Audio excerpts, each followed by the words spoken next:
twist, it catches the fibres in and brings them down.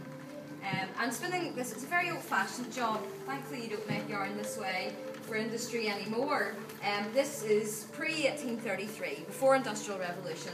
This is how linen yarns were being produced in Ireland. And it was a girl's job. Girls were spinners. Boys would never have done it. She's using her foot on the treadle on the bottom of the wheel. So, wives would teach their daughters how to spin. Mothers taught their daughters. And girls learnt when they were 5 or 6 years old. As soon as you could sit down and reach the treadle of the wheel, you learnt how to spin.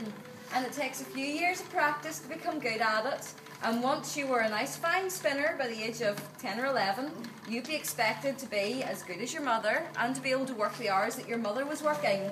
So typically at 10 years old, girls were working a 14 or 15, maybe 16-hour day. So school suddenly doesn't seem so bad whenever you might be faced with that. So it's a skilled job, but it does just take practice, that's all it is. And spinning like this is fairly straightforward. It's not rocket science. You can probably see what's happening. I have my foot on the treadle, that turns the wheel, and it's the turn of the wheel that's twisting the yarn to make it strong and drawing it onto the bobbin. So the wheel does most of the work for you. At the same time, you're using your fingers to tease out the fibres, and I'm adding a little bit of water to keep them smooth and strong. So doing 2 things at once was important. Suddenly you realise why it was women's work. Multitasking. So this is what they've been doing all day, every day. And it's learning the consistent yarn that you're making that is the skill. So I'm feeling for the thickness through my fingers. I can tell if it's getting too fine, I need to bring fibres down. Or if it's getting too thick and I need to tease them up. I can feel the tension and I can feel the twist. If I need more twist, I spin faster. And most people, when they learn to spin, they try to go really fast. They think they're going to be so speedy at this.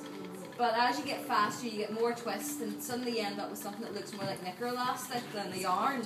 So you learn to work at the speed of the flax, whether you want to or not. Learners also tend to try and pull down too fast.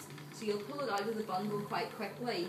But because it's a hairy yarn, you can just lay it in and join it, and it'll catch on again. So it does work with you.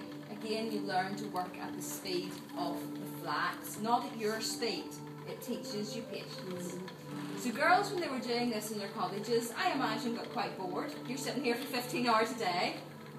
Today we talk about spinning a yarn if you're telling a long story, and this is where it comes from. You sat with your sisters or you sat with your friends, you would spin your linen yarn, tell a story at the same time. And they'd all be spinning too on their wheels? Yes, you'd all be spinning together. Or they would sing songs to each other, and there'd be spinning songs that come down from that. Or just gossiped all day.